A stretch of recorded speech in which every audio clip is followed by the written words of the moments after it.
मसीह के बाबरकत उत्तम जलाली मुहीब और कादर बख्श नाम में आज सुबह मेरी तरफ से, मेरे खानदान चर्च की तरफ से आपको बहुत बहुत सलाम कबूल हो।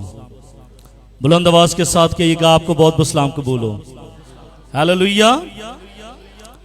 मेरे अज़ीज़ों, जैसा कि हम सब लोग जानते हैं कि हमने मुकाशवा की किताब की एक सीरीज शुरू की हुई है और तकरीबन 3.5 साल गुजर गए हैं और हम छठे बाब पर पहुंचे हैं। आज हम खुदा के कलाम में से देखेंगे 5वीं मोहर को और मेरा टॉपिक है शहीदों की रूहें पुकारती हैं। शहीदों की रूहें पुकारती हैं। लेकिन एक बात याद रखिएगा कि ये शहीद कौन से शहीद? क्या ये स्तिफनस के दौर के शहीद? क्या इस दौर के शहीद? या फिर इसके बाद आने वाली जिंदगी के शहीद? इस बात को समझने की जरूरत है। तो मेरे अज़ीज़ों, मुकाशवा की किताब उसका छठा बाब और उसकी नामी 10वीं और 11वीं इन 3 आयात को मैं पढ़ूंगा।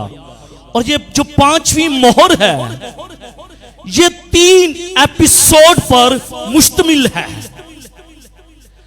ये मोहर जब बर्रे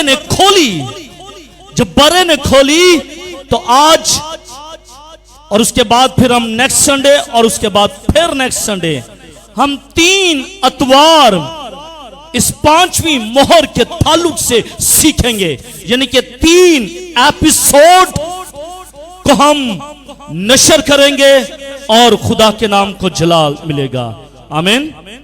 जिनके पास खुदा का लाखता जिंदगी बख्श और मोतबर कलाम है वो मेरे साथ निकालिएगा और खोलिएगा। मुकाशवा की किताब उसका छठा बाब और उसकी 9वीं आयत, सफा नंबर 246 पर ये इक्तबास आपको मिलेगा। आए खुदावंद की आवाज को सम्मात फरमाइएगा। और जब उसने 5वीं मोहर खोली तो मैंने कुर्बानगाह के नीचे, किसके नीचे? कुर्बानगाह के नीचे उनकी रूहें देखी जो खुदा के कलाम के सबब से और गवाही पर कायम रहने के बाइस मारे गए थे। और वो बड़ी आवाज से चिल्लाकर बोली कि ऐ मालिक, ऐ कदूस व बरहक, तू कब तक इंसाफ न करेगा और जमीन के रहने वालों से हमारे खून का बदला न लेगा? और उनमें से हर एक को सफेद जामा दिया गया और उनसे कहा गया कि थोड़ी मुद्दत आराम करो जब तक कि तुम्हारे हम खिदमत और भाइयों का शुमार पूरा ना हो ले जो तुम्हारी तरह कत्ल होने वाले हैं। खुदा के पाक कलाम का पढ़ा, सुना और समझा जाना हमारे लिए बाइस बरकत हो। सब कहेगा आमीन। बुलंद आवाज के साथ कहेगा आमीन। मेरे अज़ीज़ों, मैंने इस पूरे इक्तबास को जो 5वीं मोहर के खुलने पर ये रकम है, इस पूरे इक्तबास को मैंने आज सुबह अपनी बरकत के लिए और आपकी बरकत के लिए इसको पढ़ा है। लेकिन ये इस इक्तबास में से मैं सिर्फ पहली आयत को यानी कि 9वीं आयत पर मैं आज खुदा के कलाम की तफसीर और तशरीह करूंगा। और मैं ईमान रखता हूं कि आज के कलाम के वसीले से हम जो इस जगह पर मौजूद हैं, हम सब और देखने वाले भी सब बरकत पाएंगे और खुदा के नाम को इज्जत और जलाल मिलेगा। हालेलुया। जहां जहां भी आप बैठे हैं, अपने दाहिने हाथ को बुलंद करके आसमान की तरफ बढ़ा करके कहिएगा हालेलुया, हालेलुया, हालेलुया, मारा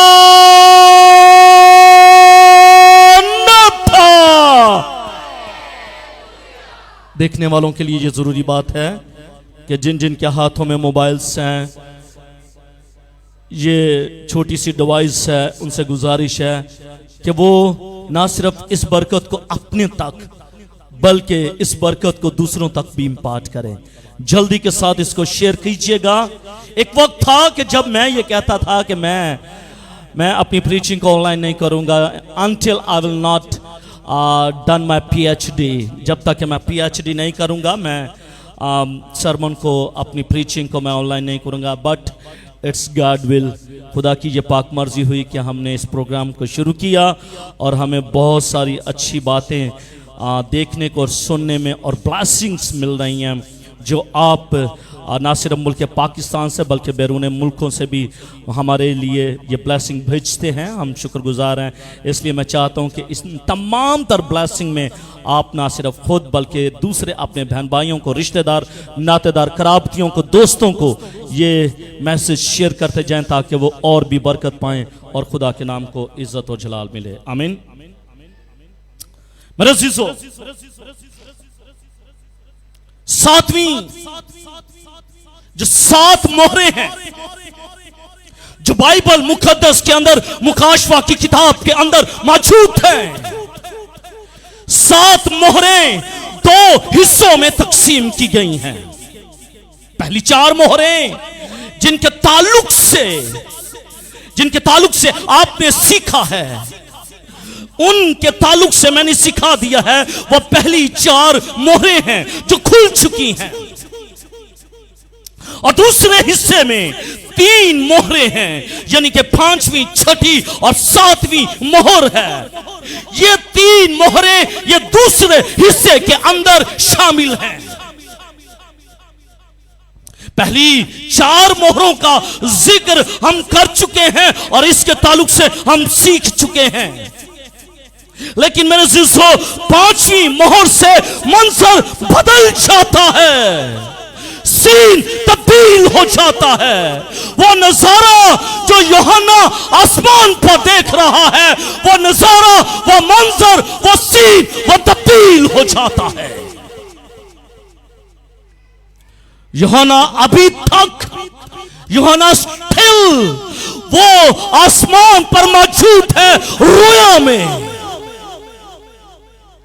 और उसने 4 घोड़ों को आसमान में से निकलते हुए देखा।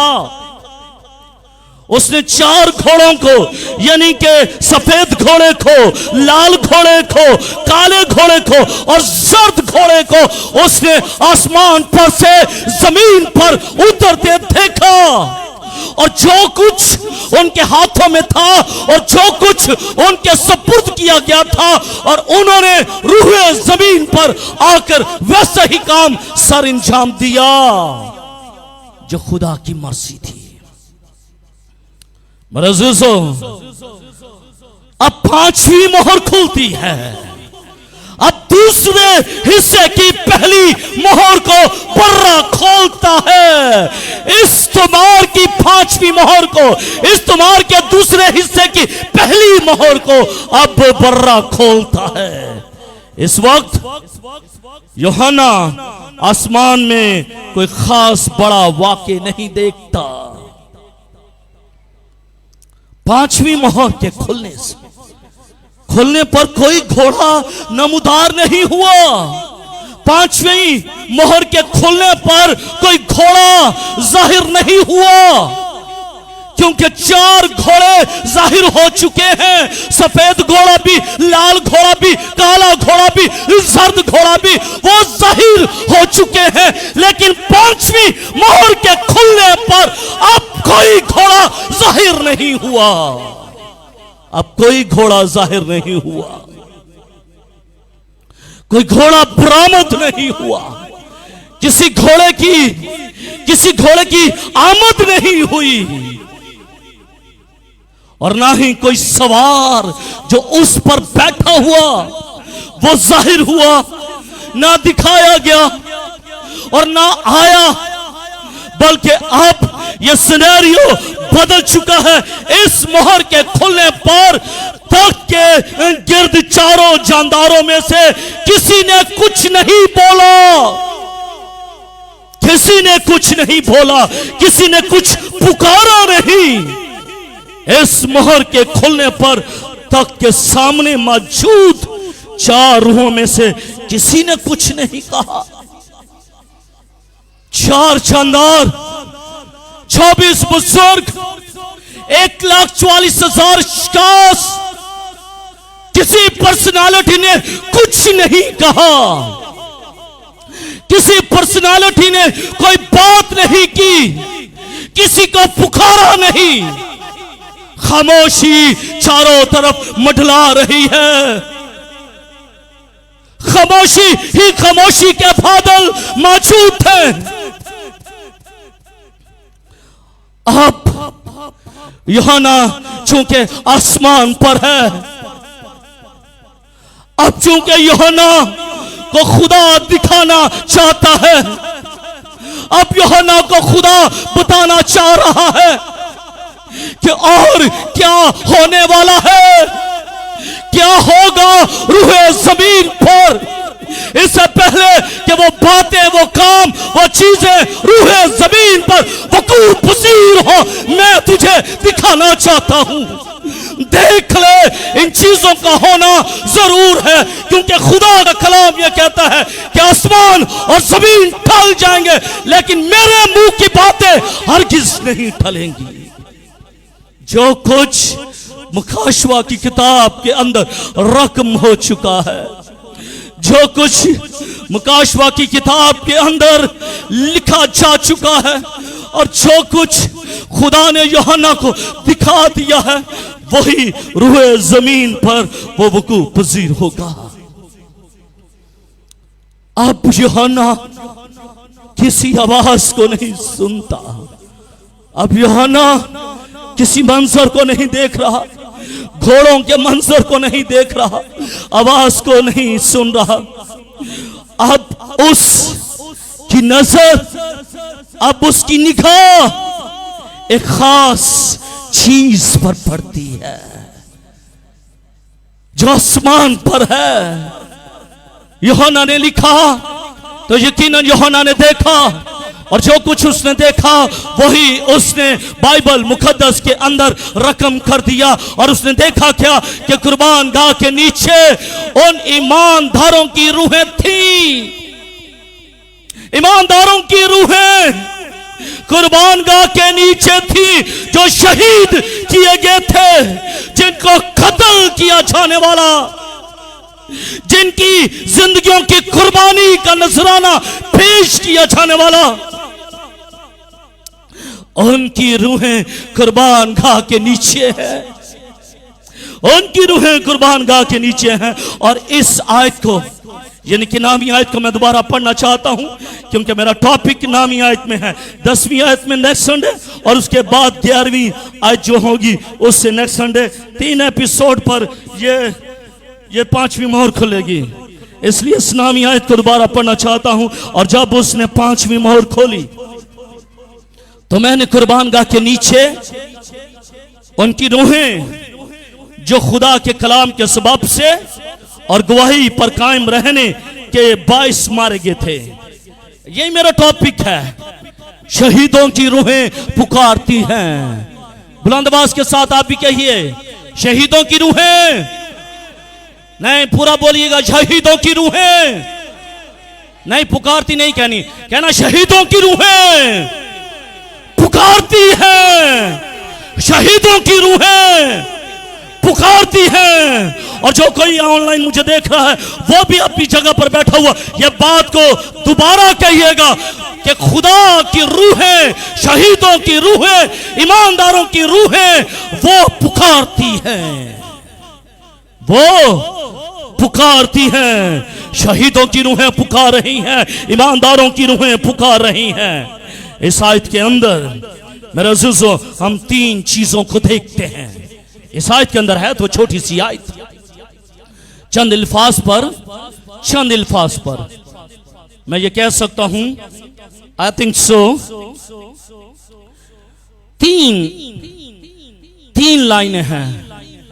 तीन लाइनों के अंदर हम बाइबल मुकद्दस के अंदर हम देखते हैं, है तो तीन लाइनें, लेकिन तीन लाइनों के अंदर तीन बड़ी बातें छिपी पड़ी हुई हैं। हर एक लाइन के अंदर एक गहरा मुकाशवा पाया जाता है।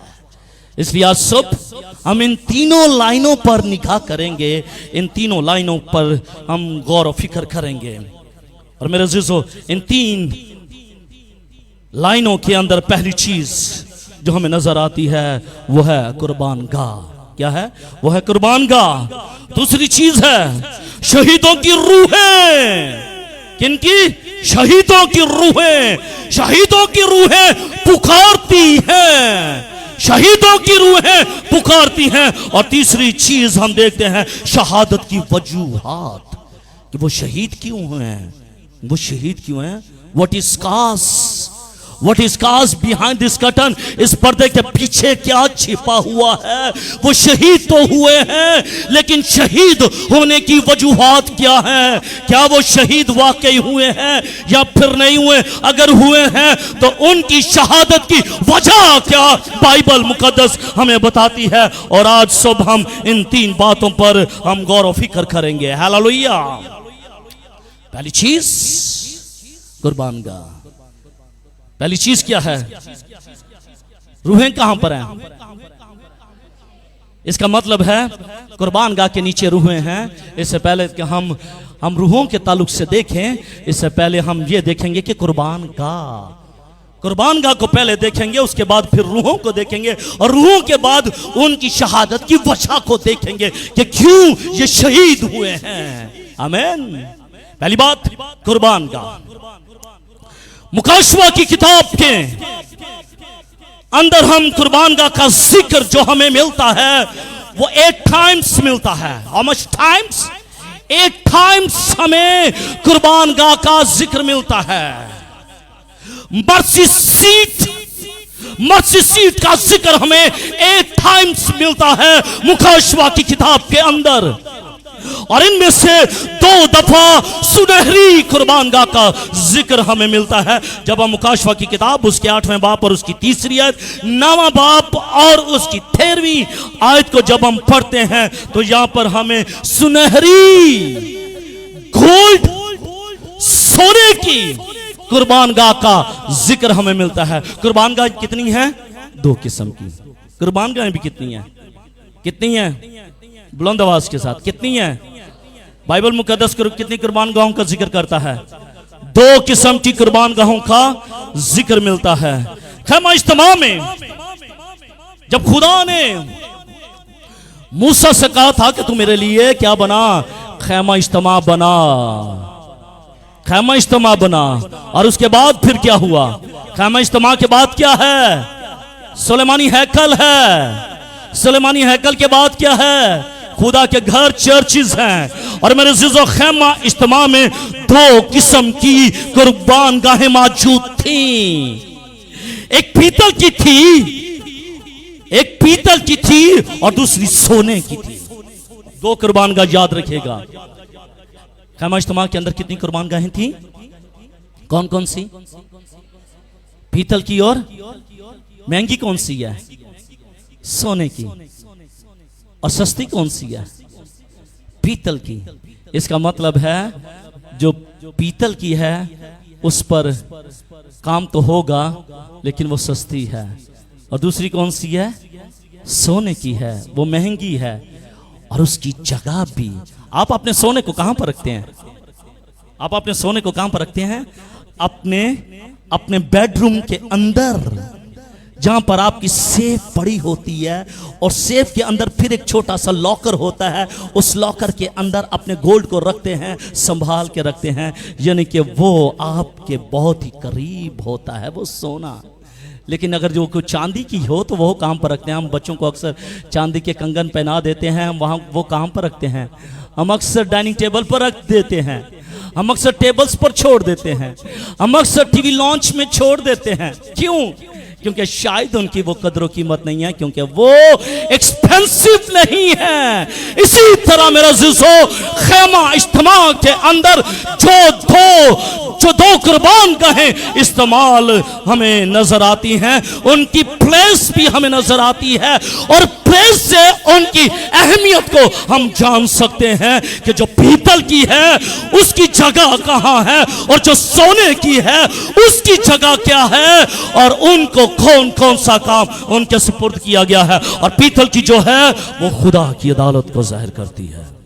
पीतल की जो अदालत, पीतल की जो कुर्बान गाह है वो किसको जाहिर करती है? वो खुदा की अदालत को पेश करती है। पीतल खुदा की अदालत का एक बड़ा निशान है। पीतल जो है खुदा की अदालत का एक बड़ा खास निशान है।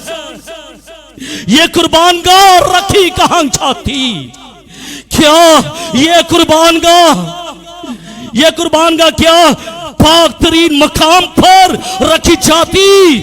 क्या ये पीतल की जो कुर्बान गाह थी, क्या ये जो थी ये इस जगह पर रखी जाती पाक मकाम में, या फिर ये सहन में रखी जाती थी? कहां रखी जाती थी?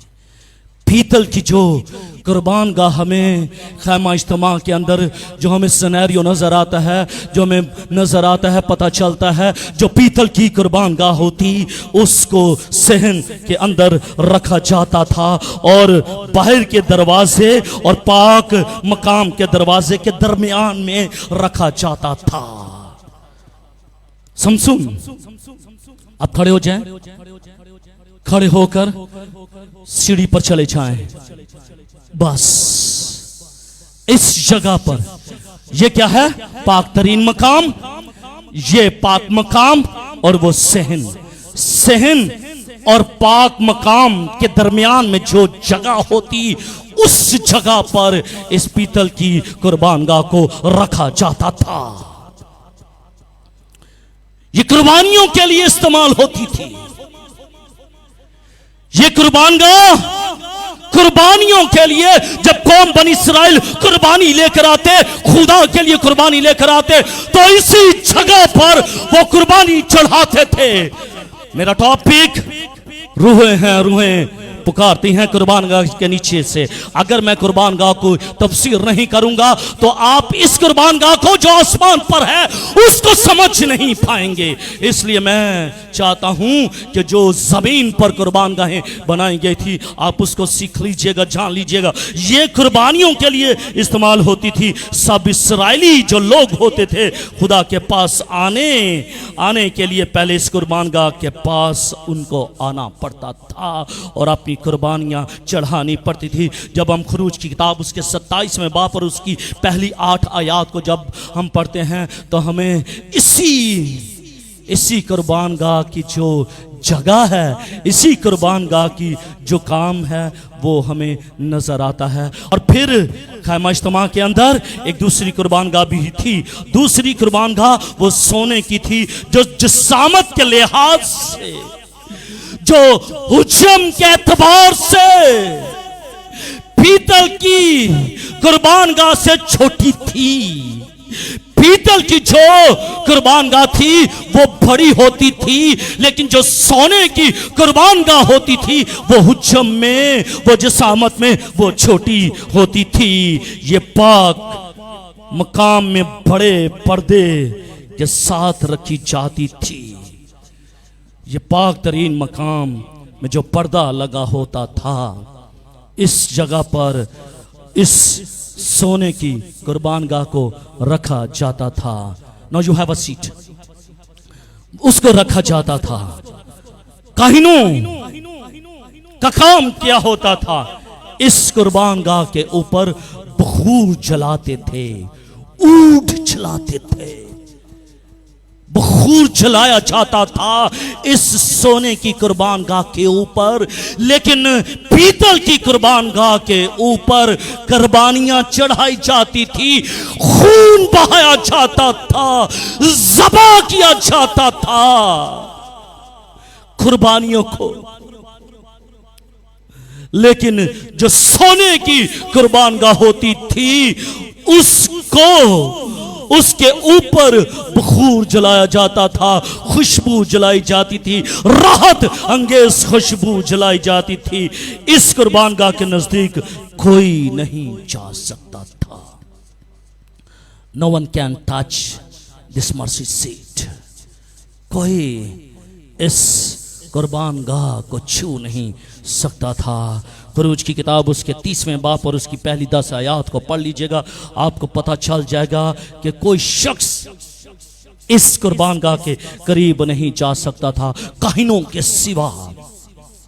ये कुर्बान गाहें और खैमा इज्तिमा की बाकी चीजें उस आसमानी नक्शे के मुताबिक बुनाई गई जो मूसा को खुदा ने पहाड़ पर दिखाया था। ये 2 कुर्बान गाहें थीं जो खुदा ने दिखाई थी। इन्होंने आयत में मज़कूरा कुर्बान गाह जो पीतल की है, पुराने अहदनामे में कुर्बानियों का खून इसी कुर्बान गाह के ऊपर वो उंडेला जाता था। इस कुर्बान गाह के ऊपर ये खून उंडेला जाता था। इन आयात में इस कुर्बान गाह के नीचे शहीदों की रूहें पुकारती हैं, क्योंकि खून में जान है। पीतल की कुर्बान गाह के ऊपर जिंदगियों को कुर्बान किया जाता था और उनका खून जो था पीतल की कुर्बान गाह के वो नीचे जाता था। और कलाम क्या कहता है कि खून के अंदर जान है और शहीदों की रूहें इंसाफ के लिए पुकारती हैं। ये जो कुछ उसने देखा है आसमान पर यूहन्ना ने, वो उस कुर्बान गाह को देखा है जिस पर कुर्बानियां चढ़ाई जाती थी, जिस पर कुर्बानियां चढ़ाई जाती थी। रूए जमीन पर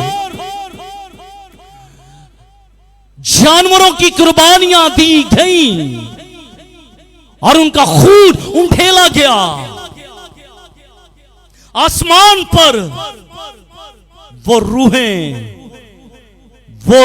पुकारती हैं और पुकार कर क्या कहती हैं कि हमारे खून का हिसाब कब लेगा, हमारे खून का हिसाब तू कब लेगा। वो जो मारे गए थे किसके सबब से? गवाही के सबब से मारे गए थे और खुदा के कलाम के सबब से जो मारे गए थे, जो शहीद हुए थे, जो शहीद हुए थे, उनकी रूहें उस कुर्बान गाह के नीचे यूहन्ना ने देखी। इससे पहले कि संडे हम आते चर्च में, रात को वैसे मैंने अपलोड किया एक पम्फलेट 5वीं मोहर के ताल्लुक से। वैसे तो मैं फ्राइडे को अपलोड कर देता हूं, लेकिन कुछ वजूहात की वजह से वो मैं फ्राइडे को नहीं कर पाया, मैंने सैटरडे को किया। तो किस किस ने वो पम्फलेट को देखा है? ओके, उस पम्फलेट के अंदर हमने ये देखा कि जो कुर्बान गाह है, कुर्बान गाह के नीचे रूहें हैं, और जो कुर्बान गाह के नीचे रूहें हैं वो पुकारती हैं कि तू कब तक हमारे खून का हिसाब ना ले ले। अब दूसरी बात, ये मैंने कुर्बान गाह के ताल्लुक से बताया। अब दूसरी बात मेरे अजीज और रूहें, इस पीतल की कुर्बान गाह के नीचे शहीदों की रूहें देखी गई। पुराने अहदनामे में जानवरों का खून कुर्बान गाह के नीचे उंडेल दिया जाता था। ये शहीद कुर्बानी के जानवरों की तरह कुर्बान किए गए थे, कुर्बान किए जाएंगे। जानवरों की तरह इनका खून बहाया जाएगा, ज़दको पिया जाएगा।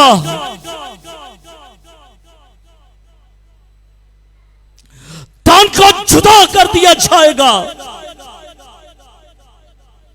खून की नदियां जारी हो जाएंगी। हर तरफ आपको दुनिया में खून खून खून नजर आएगा।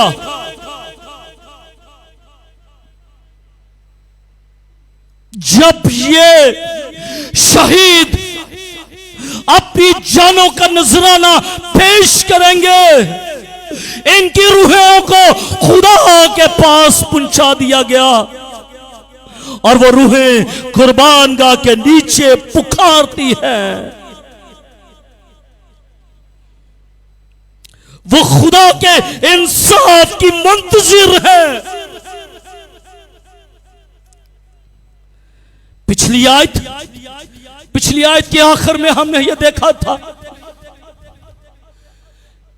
कि कुछ ऐसे लोग हैं जिनकी रूहें आलमे रुआ में जाती है। उनकी रूहें आलमे रुआ में यानी कि हैडिस में, दोज़ख में जाती हैं उनकी रूहें, क्योंकि वो बेईमान, गैर निजात याफ्ता लोग, वो शरीर लोग, वो गुनहगार लोग, उनकी रूहें तो हम देखते हैं कि आलमे रवा में उतर जाएंगी। बल्कि उतर क्या जाएंगी, आलमे रवा उसके पीछे पीछे है। किसके किसके पीछे पीछे है? किसके पीछे पीछे है? कौन से घोड़े के पीछे? जर्द घोड़े के पीछे पीछे है। आलमे रवा उसके पीछे पीछे है। मौत उसके पीछे पीछे, और बेईमानों की रूहें, गैर निजात याफ्ताओं की रूहें, गुनहगारों की रूहें वहां पर जाएंगी। लेकिन रासबाजों की रूहें, ईमानदारों की रूहें, सेलेक्टेड पीपल की रूहें, जिन्होंने मसीह को अपना शख्सी निजात दहिंदा कबूल कर लिया होगा, उनकी रूहें पैराडाइस में, उनकी रूहें जन्नत में, उनकी रूहें फरदोस में जाएंगी। और फिर खुदा कहेगा, ऐ मेरे बाप के मुबारक लोगो, आओ उस मिरास को ले लो जो बिना आलम से पेशतर तुम्हारे लिए तैयार की हुई है। फिर मैं और आप वहां पर शादमानी करेंगे और खुदा के नाम को जलाल मिलेगा। मुकद्दसों की रूहें, ईमानदारों की रूहें, निजात याफ्ता लोगों की रूहें, रासबाजों की रूहें, खुदा से मोहब्बत और प्यार करने वालों की रूहें, खुदा के साथ कुर्बत रखने वालों की रूहें, वो फरदौस में जाएंगी।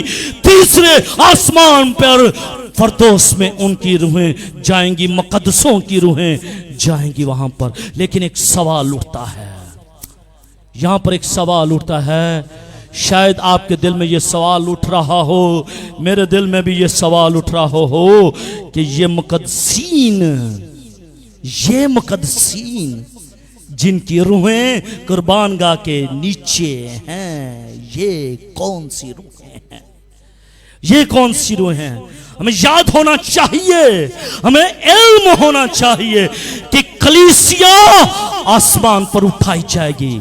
कलीसिया आसमान पर उठाई जाएगी, रैप्चर होगा, आसमान पर चली जाएगी और कलीसिया के जमाने के मुर्दे जिंदा होकर खुदावन के पास पहुंच जाएंगे। क्योंकि खुदा का कलाम ये कहता है कि मिट्टी अपने मुर्दे दे देगी, समुंदर अपने मुर्दे देगा, हर एक मुर्दा जिंदा हो जाएगा और वो जिंदगियां जिनका ईमान खुदावन यीशु मसीह पर होगा, वो जिंदा होकर आसमान की बादशाही में दाखिल हो जाएंगे। हालेलुया, वो आसमान में दाखिल हो जाएंगे। लेकिन गैर निजात याफ्ता लोग वो हैडिस में, आलमे रवा में, वो दोज़ख में उतर जाएंगे। लेकिन ये कौन सी रूहें हैं जो कुर्बानगाह के नीचे हैं और बदले या इंसाफ के मुंतजिर हैं? ये मुकद्दसीन कौन से हैं? ये कौन से हैं? ये कौन से हैं? मेरे अज़ीज़ों, ये मुकद्दसीन, ध्यान से सुनिएगा, ये मुकद्दसीन जिनकी रूहें कुर्बानगाह के नीचे हैं, मुसीबत के बड़े जमाने के लोग होंगे। ये मुसीबत के जमाने में भी मसीही ईमान और मसीही गवाही फिर नमूदार हो जाएगी। जब बड़ी मुसीबत आएगी, जब रैप्चर हो जाएगा, जब कलीसिया उठा ली जाएगी, जब यीशु मसीह अपने लोगों को आसमान पर लेकर चला जाएगा, उसके बाद 7 साला क्या होगी? बड़ी मुसीबत का दौर होगा। कितने साल का? 7 साल का दौर होगा। कलीसिया आसमान पर चली जाएगी, कलीसिया आसमान पर एंजॉय करेगी, वो एंजॉय करेगी खुदा के साथ। लेकिन उसके बाद फिर 7 साल का दौर शुरू हो जाएगा और उसको बड़ी मुसीबत का दौर कहा जाता है मेरे अजीजों। और ये मुखालफे मसीह का दौर होगा, ये मुखालफे मसीह का दौर होगा। और उस मुखालफे मसीह के दौर में ऐसे ईमानदार लोग भी होंगे जो खुदा का कलाम ये कहता है, जो खुदा के कलाम के सबब से और गवाही पर कायम रहने के सबब से ये मारे जाएंगे। मत सोचिएगा कि मुसीबत के दौर में मसीह का नाम लेने वाले नहीं होंगे। उस वक्त भी मसीह का नाम लेने वाले, मसीह के नाम का झंडा गाड़ने वाले और अपनी जिंदगी और अपनी छातियों पर यह ठोकने वाले कि हम यीशु मसीह के शागिर्द हैं, ऐसे लोग होंगे। और वो लोग कब होंगे? जब मुखालफे मसीह का दौर शुरू होगा और वो ये कहेगा कि मेरी बुत की प्रस्तिश की जाए और बाकी हर तरह की प्रस्तिश जो होगी वो ममनू हो जाएगी, वो ख़त्म हो जाएगी, वो जाती रहेगी। ये मुखालफे मसीह ये कहेगा कि you have to praise to me, आपको मेरे नाम की प्रस्तिश करनी है, मेरे नाम की प्रस्तिश करनी है। आप ये सोचते होंगे कि मैं तो खुदा के साथ बड़ा वफादार हूँ, लेकिन शायद अगर आपको कुर्बानी देनी पड़े तो शायद आप कुर्बानी ना दें। लेकिन मुसीबत के दौर में आप देखिएगा, आज़ादी के साथ देखिए, हम आज़ादी के साथ खुदा की खिदमत करते हैं, हम आज़ादी के साथ यीशु मसीह का नाम लेते हैं। इस दौर में दुनिया के दौर में, इस दौर में 21वीं सदी 22वीं सदी के अंदर हम मसीह का नाम बड़े जोश खरोश से लेते हैं, हम नारे भी मारते हैं। और इवन दो कि हम मुस्लिम कम्युनिटी में जाकर हम मसीह के नाम को जलाल भी देते हैं। कल हमने अमन कमेटी के साथ मिलकर हमने एक छोटी सी रैली निकाली और हमने छोटे छोटे अपने ख्यालात का इजहार किया कि वी आर स्टैंड विद पाक आर्मी, कि हम पाक आर्मी के साथ खड़े हुए हैं। और हमने ये बताया कि वी आर क्रिश्चियन, हम मसीही लोग हैं, हम इंतशार पसंद लोग नहीं हैं, हम हुकूमत के साथ हैं, हम आर्मी के साथ हैं, वी आर क्रिश्चियन। हमने बुलंद आवाज के साथ इसका नारा लगाया। लेकिन मेरे अज़ीज़ों, आज तो हम मसीह का नारा लगा रहे हैं, लेकिन बड़ी मुसीबत के दौर में, बड़ी मुसीबत के दौर में, मुखालफे मसीह के दौर में ये ममनू हो जाएगा कि nobody can speak the word of God। कोई भी अपने लबों से खुदा के नाम को इज्जत और जलाल नहीं देगा, ममनू हो जाएगा। ममनू होने के बावजूद भी मेरे जैसे और आप जैसे लोग वहां पर मौजूद होंगे जो मसीह के साथ वफादार होंगे और वो गवाही देंगे और वो कलाम के सबब से वो शिकस्त होंगे, वो शहीद होंगे। लेकिन उनकी रूहें कहाँ पर जाएंगी? कुर्बानगाह के नीचे। कहाँ पर हैं? कुर्बानगाह के नीचे। ये लोग शहीद होंगे, ये लोग शहीद होंगे। मुसीबत के दौर में ये लोग शहीद होंगे। मुसीबत के वक्त, मुसीबत के बड़े जमाने के वक्त ये लोग शहीद होंगे। मुखालफे मसीह के दौर में ये लोग शहीद होंगे। और इनकी शहादत की वजह क्या है? इनकी शहादत की वजह क्या है? मेरे अज़ीज़ों, इस आयत में मुक़द्दसीन के शहीद होने की 2 वजूहात बताई गई। कितनी वजूहात?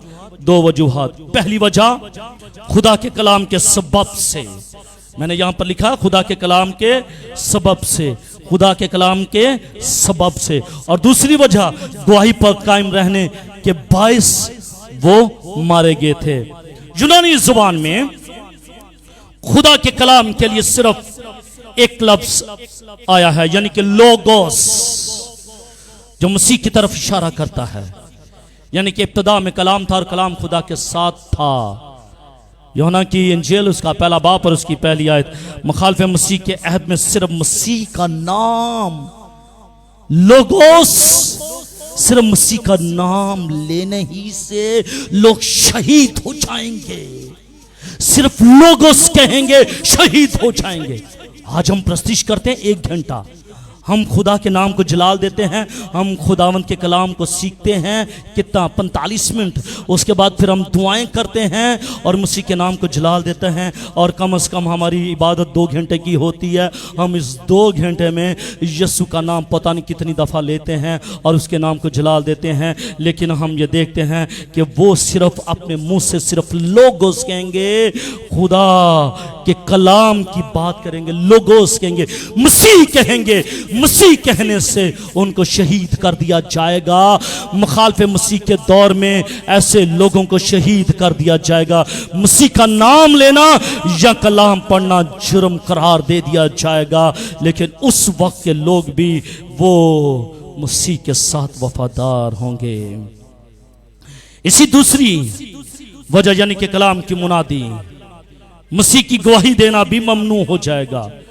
मुझसे मसीह का नाम लेना तो ममनू होगा, लेकिन गवाही देना भी कि मेरे मसीह ने मेरी ज़िंदगी में, मेरे ख़ानदान की ज़िंदगी में, मेरे बेटे मेरी बेटी की ज़िंदगी में ये बड़ा काम किया है। अगर कोई उस दौर का कोई शख्स, अगर उस दौर का कोई शख्स गवाही देगा या नाम लेगा, शहीद हो जाएगा। आज आप कितने फ़ख्र के साथ गवाही देते हैं कि वो यार क्रिश्चियन, हम कितने फ़ख्र से कहते हैं कि मसीह ने मेरे ख़ानदान के लिए ये बड़ा बड़ा काम किया। लेकिन उस दौर में, मुखालफे मसीह के दौर में, अगर कोई गवाही देगा, मसीह का नाम लेगा, वो शहीद हो जाएगा। फिर भी बहुत सारे ऐसे लोग होंगे, ईमानदार, निजात याफ्ता, खुदा से मोहब्बत करने वाले ऐसे लोग होंगे जो उसके बुत की, मुखालफे मसीह के बुत की और उसके नाम की और उसके अदब की छाप अपने हाथों और अपने माथों पर नहीं लेंगे। वो कहेंगे ना, हमने अपने हाथों पर मुखालफे मसीह की छाप नहीं लेनी, हमने अपने माथों पर ये टीका नहीं लगवाना कि हम मुखालफे मसीह हैं। और जब वो इनकार करेंगे तो वो शहीद हो जाएंगे। आज हमें मसीह के नाम लेने से कोई शहीद नहीं करता, नहीं करता। हम गवाही देते हैं मसीह की, कोई शहीद नहीं करता। लेकिन उस वक्त मुश्किल से मुश्किल हालात में भी कायम रहने की वो लोग कोशिश करेंगे। लेकिन इसके बावजूद अगर उन्होंने मसीह का नाम लिया, मसीह की गवाही दी, तो वो शहीद हो जाएंगे और अपने खून से अपनी गवाही पर मुस्बत मोहर को वो साबित करेंगे। एक अहम बात, मसीह के दौर में इन डर मसीहों की ये मुनादी, खुदावंद मसीह जल्द आकर इस जमीन पर अपनी बादशाही कायम करेगा, छोड़ेगा नहीं। क्या छोड़ेगा नहीं? मुखालफे मसीह को पसंद नहीं, मुखालफे मसीह को पसंद नहीं कि कोई शख्स उसके सामने आकर खड़ा हो। जिस तरह हेरोदिस बादशाह, जब उसको यह मालूम पड़ा कि यीशु मसीह यहूदियों का बादशाह पैदा हो चुका है, तो उसको भी ये पसंद ना आया। तो खुदा का कलाम ये कहता है, मत्ती की इंजील उसके 2 बाब और उसकी 16वीं आयत में लिखा है कि उसने लोगों को भेजा और बचपन से लेकर 2 साल के लड़कों को उसने कत्ल करवाया, क्योंकि उसके अंदर डर था, खौफ था। मेरा ज़िज़्ज़ो, उस वक्त भी ऐसा होगा कि मुखालफे मसीह इस चीज़ को पसंद नहीं करेगा कि कोई उसके सामने आकर खड़ा हो जाए। ये अंदाजा लगाना मुश्किल नहीं कि मुखालफे मसीह इन हालात में किस तरह का रद्द अमल करेगा। उसका रद्द अमल क्या होगा? वो नहायत गमगीन होगा या गजबनाक होगा? वो अफसूदा होगा या वो इंतहाई गजबनाक हो जाएगा? ये अंदाजा लगाना मुश्किल है। ये वसी पैमाने पर मुकद्दसों का कत्ल करवाएगा, ये वसी पैमाने पर रासबाजों का, ईमानदारों का, मसीह से मोहब्बत करने वाले लोगों को वो कत्ल करेगा, शहीद कर देगा। जिस तरह इब्तदाई रसूली कलीसिया के वक्त हर जमाने में लोग मसीह के नाम पर शहीद हुए थे। 20वीं सदी में हजारों मसीह एशिया के अंदर, अफ्रीका, वस्ती अमेरिका, चीन, रूस और दूसरे मुल्कों में वो मारे गए। क्यों? क्योंकि उन्होंने मसीह का नाम लिया। लेकिन शहादत का एक बड़ा जमाना अभी बाकी है। शहादत का भी एक बड़ा जमाना बाकी है। याद रखिएगा, याद रखिएगा, शहादत का एक बड़ा जमाना भी बाकी है। वो वक्त आने वाला है। मेरे अज़ीज़ों, दिसंबर 2017 में कोयटा में एक चर्च पर हमला हुआ तो 9 शहीद हो गए, 57 जख्मी हो गए। 2016 मार्च में लाहौर में ईस्टर के मौका पर 70 शहीद हो गए और 340 जख्मी हो गए। 2015 मार्च को लाहौर में गिरजा घरों पर धमाके किए गए, 14 शहीद हो गए, 70 जख्मी हो गए। 213 में पेशावर में एक चर्च पर हमला किया गया और उसमें 80 शहीद हो गए।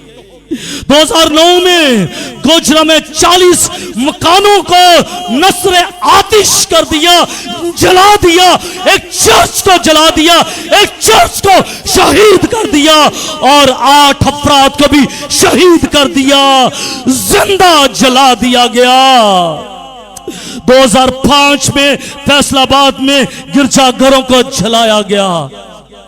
शहजाद और उसकी बीवी को और उसके होने वाले बच्चे को पट्टे पर जला दिया गया।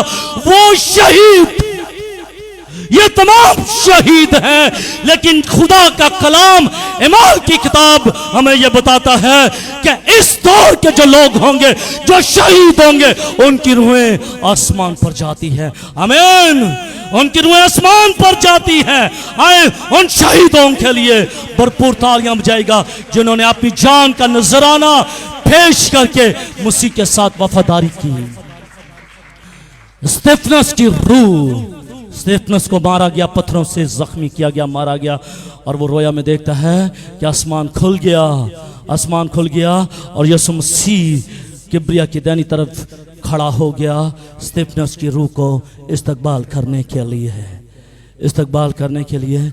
पाकिस्तान, सिर्फ पाकिस्तान का छोटा सा सिनेरियो बताया है।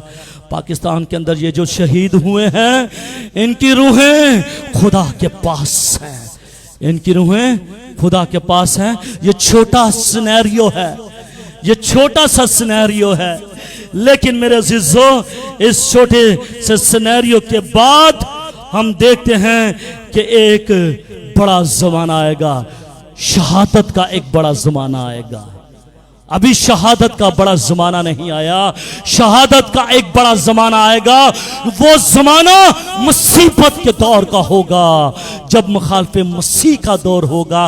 उस वक्त ये शहीदों का ज़माना होगा और उसमें जो शहीद होंगे उनकी रूहें कुर्बानगाह के नीचे होंगी और वो पुकारेंगी, खुदावन तू कब हमारे खून का हिसाब लेगा। हालेलुया। हमारे रूह, हमारी रूहों का, हमारी जिंदगियों की, हमारी जानों का कब तू इंसाफ करेगा। आज जो इस दौर में मैं और आप शहीद होंगे, मेरी और आपकी रूहें कुर्बानगाह के नीचे नहीं बल्कि खुदा के हाथ में जाएंगी। हालेलुया। खुदा के हाथ में जाएंगी। लेकिन मुसीबत के दौर की जो रूहें होंगी वो खुदा के हाथ में नहीं बल्कि कुर्बानगाह के नीचे जाएंगी और वो पुकारेंगी। हालेलुया। खुदा मुझे और आपको ये फजल बख्शे कि हम उन जिंदगियों के लिए दुआ करते रहें जो वक्त, जो दौर रैप्चर के बाद शुरू होने वाला है, मुखालफे मसीह का दौर शुरू होने वाला है। उस दौर के ईमानदारों के लिए दुआ मांगते रहें कि खुदावंद उनको साबित कदम रखे, स्टेडफास्ट रखे, ताकि वो जान देने तक वफादार रहें, ताकि जिंदगी के ताज को हासिल करें। आमीन। मेरे अज़ीज़ों, ये रूहें बेशक कुर्बानगाह के नीचे तो जाएंगी, लेकिन इनका रिवार्ड तीसरी एपिसोड में आपको मैं बताऊंगा, दिखाऊंगा कि ये जो कुर्बानगाह के नीचे रूहें जा रही हैं, मुसीबत के दौर की, बड़ी मुसीबत के दौर की, मुखालफे मसीह के दौर की जो रूहें कुर्बानगाह के नीचे जा रही हैं, उनको रिवार्ड क्या मिलेगा। खुदा मुझे और आपको इस कलाम के वसीले से बड़ी बरकत दे। आए मेरे अज़ीज़ों, अपनी आंखों को बंद कीजिएगा, अपने सरों को झुकाइएगा, हम दुआ मांगेंगे। आसमानी खुदावंद, मैं यीशु के नाम के वसीले से आज सब दुआ मांगता हूं कि खुदावंद ये कलाम जो शहीदों के ताल्लुक से, ये कलाम हमारी जिंदगी में सरायत कर जाए खुदा। और खुदावंद हमारी रूहें, हम जानते हैं कि वो तेरे पास जाएंगी। ईमानदारों की रूहें तेरे पास आराम में, अब्दी रामों में जाती हैं। फजल बख्श दे कि खुदावंद वो जिंदगियां जो मुसीबत के दौर की होंगी वो तेरे साथ वफादार रहें, ताकि खुदावंद तू उनको सफेद जामे अता कर सके। बस खुदावंद आज का कलाम हमारी जिंदगियों के लिए बाइस बरकत हो और जलाल तेरे नाम को मिले, मसीह के नाम से आमीन आमीन। Hallelujah hallelujah. खुदावंद आप सबों को बड़ी बरकत दे। शुक्रिया।